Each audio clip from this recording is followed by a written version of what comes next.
I think Mr. Memon is still having trouble, but he said he's trying to join. But with that, let me get our guest started. The format would be, we'll kind of start and with a question for each speaker. And the topic is obviously India-Pakistan initiative. But before we ask questions, we're going to introduce the speaker. So we'll start with our senator from Pakistan, Mr. Mushahid Hussain. Mr. Mushahid Hussain has been an editor-in-chief of the English daily, The Muslim. That's where he started a career in 1982. He also joined Hindustan Times, where he wrote syndicated political columns. Mr. Mushahid has served in the Nawaz Sharif administration in 1990s and also briefly joined Mr. Pervez Musharraf's government as well. Mr. Mushahid Hussain serves as a chairman to China-Pakistan Institute, and he is a Georgetown University alumni. He's graduated in his master's in foreign service. So with that, Mr. Mushahid, welcome to the show. Thank you. Honored to have you today. So let me start asking you, there was a recent dialogue after almost 17 years after Vajpayee, that dialogue between India and Pakistan for Peace Initiative. I, first of all, don't understand what has changed. But since you have been serving as a chairman of China-Pakistan Institute, I'll ask the question in that matter. So recently, there has been a rhetoric in India for the last several years that Pakistan has been isolated. They have been isolated in the whole region. However, we see things have kind of turned around. Pakistan is getting closer to China, is getting closer to even Bangladesh, who are kind of arch nemesis, getting close to Sri Lanka, getting close to Nepal, Bhutan, Russia, and you kind of surrounding and becoming close ties, while India is kind of aligning with moving away from non-aligned movement and kind of started real direct, alignment with United States. With that, do you think the recent peace initiative is a pressure India is feeling because it's being now surrounded by Pakistan and its allies, or it's a real genuine gesture by Pakistan and India? Well, good morning and assalamu alaikum, and greetings from Islamabad. And this is the holy month of Ramadan, fasting. And this is the period of sharing, fasting, and giving. And you can see that in Pakistan, yesterday, the hashtag was Pakistan stands with India.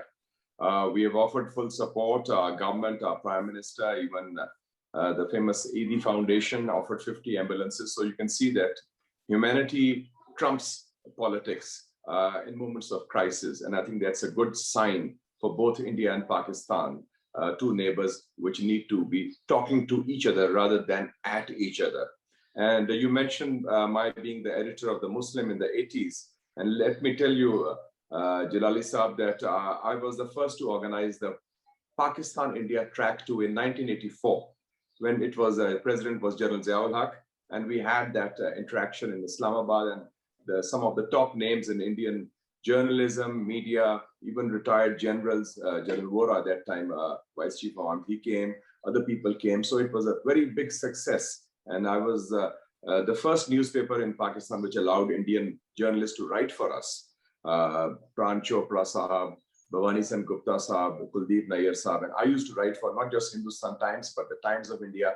And there was a newspaper of Mr. M.J. Akbar in Calcutta, The Telegraph. So, so I have had a very strong interaction with my counterparts in the media when I was a journalist before I joined politics. So we have had this relationship. In Pakistan, let me give you the assessment, the motivation for this process which has begun. We feel that India, excuse me, India has been under pressure. India has done this U-turn for 2-3 reasons. Number one, the overture came from India at the end of last year, and after Trump had lost the elections. I think India was banking on Mr. Trump to remain as president of the USA. And Trump and Mr. Modi had a good personal rapport. And I would say also they were ideological bedfellows, so to speak, metaphorically. And secondly, I think the two-front situation for India, they had two big clashes with China, one in May 2020 and the other one in January 2021. And I think that shook up the Indian military establishment, because for the first time, India was facing a two-front military situation. Two-front meaning one is Pakistan and the other is China, and Pakistan and China, as you know, have a very close strategic partnership. And I think the third aspect was motivation for Mr. Modi's U-turn was the internal situation in India, whether it's COVID-19, whether it's the economy, whether it's unrest over Hindutva policies. India seems polarized and divided, and he's feeling the heat. So I think he responded to the initiative of the United Arab Emirates, the UAE, which has close ties with both India and Pakistan. As you know, 5 million South Asians live in United Arab Emirates. So that was the motivation. For Pakistan, Jalali Sahab, you asked this question about isolation. And I chair the Foreign Affairs Committee of the Parliament also. Let me respond to that. Pakistan feels that we have got strategic space in this current situation. We've got a geopolitical breather. The US is dependent on Pakistan for its exit from Afghanistan. They have lost the war. They have been defeated. They badly need a so-called honorable exit. And we are trying to provide them that honorable exit from Afghanistan. And they are dependent. The road to peace in Kabul lies through Islamabad, and the US is fully dependent on Pakistan. With China, we have a strategic partnership, the China-Pakistan Economic Corridor. We are emerging as a hub of regional connectivity with South Asia, with China, with Iran, Afghanistan, and the Central Asian republics of Kazakhstan, Kyrgyzstan, Tajikistan, Turkmenistan, Uzbekistan. And thirdly, you mentioned also about our relations. Russians are wooing us. Our relations with Bangladesh are improving. We have very good relations with Nepal also. So overall, the regional scenario looks good for Pakistan. We feel that we have a geopolitical breather for the next at least 2-3 years. That kind of external pressure is no longer there. So we are always ready and there to advance the process of dialogue. And please don't forget, we started the initiative of Kartarpur Corridor for our Sikh community. And it was done 2 years ago, although there was no reciprocity from the Indian side. And I would also like to tell you, since I'm also a politician, there is no political constituency in Pakistan that seeks confrontation with India.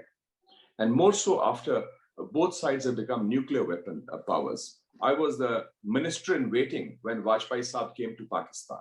He came in 1999 in Lahore for the bus yatra. And I spent, I think, 3 days with him because I was his minister in waiting. I spent time with him. And I've always felt that Vajpayee Saab is one person. Since you are based in the US, he has had what I call a Nixonian vision, a grand gesture, a statesman-like gesture to have an outreach to their adversary, to break through the logjam of history. So I think we need that kind of vision, mindset that Mr. Vajpayee demonstrated once, or also Mr. Nawaz Sharif has had that always, that we should have incremental steps for normalization. So whether it's the Pakistani military establishment, or whether it's the Pakistani political establishment, or whether it's Pakistani civil society or the media, I think they're all keen that we should have a normal relationship with our neighbors. And this process is not about, I think it's not yet an embryonic peace process. It's about normalization. It's about living as civilized neighbors, having a civilized discourse. And we are looking at exchange of ambassadors. And the key thing would be whether we can have a SAARC summit, which India has vetoed for the last 5 years. So I think that would be a very important development. And you mentioned Air Marshal Kak Saab. I want to mention that 5 years ago, Air Marshal Kak, myself, and Umar Abdullah Saab, we were guests of the Indian diaspora in Harvard University. There was the India conference in Harvard University, and I was invited. The first time a Pakistani was invited, and we had a very good conference in Boston, in Harvard, in Cambridge. So we have had this interaction for a long time, and we feel that the ball is now in the Indian court, whether Mr. Modi wants to take it forward, and especially the test case would be the SAARC summit. So that will revive SAARC, and instead of talking at each other, we'll be talking to each other across the table. And for us, the bottom line is the situation in Jammu and Kashmir, occupied Kashmir. After August 5, 2019, we feel the status quo is unacceptable. to the people of Kashmir and also to the region. And I remember when I went to India in 2005, I was a guest at the Observer Research Foundation, and Mr. Maharaj Krishan Rasgotra, M.K. Rasgotra Sahib, he was former foreign secretary. He asked me, why are you interested in Kashmir? I said, we are not interested in Kashmir as real estate. We are interested in the people of Jammu and Kashmir. And it's an issue about humanity. It's an issue about people. So I think that's the basic approach, that it has to be a people-centered approach, that the sufferings of the Kashmiris have to be alleviated. And for that, the ball is in the Indian court. And that's why we say that the status quo is unacceptable. So let's hope that this process leads to something further. I think there is a glimmer of hope. The international community wants it. The people also would like to have that. And it depends on whether Mr. Modi's policy is based more on an, I would call it an ideological foreign policy. If he can shed some of that baggage and become more in the tradition of Mr. Atal Bihari Vajpayee, who I rank as one of the greatest statesmen produced in South Asia, I think we can build a better tomorrow for India, for Pakistan, and our people, which is 1/5 of humanity residing here. Thank you so much. Thank you, Mr. Mushahid. Very, very broad perspective. Obviously speaks of your experience in both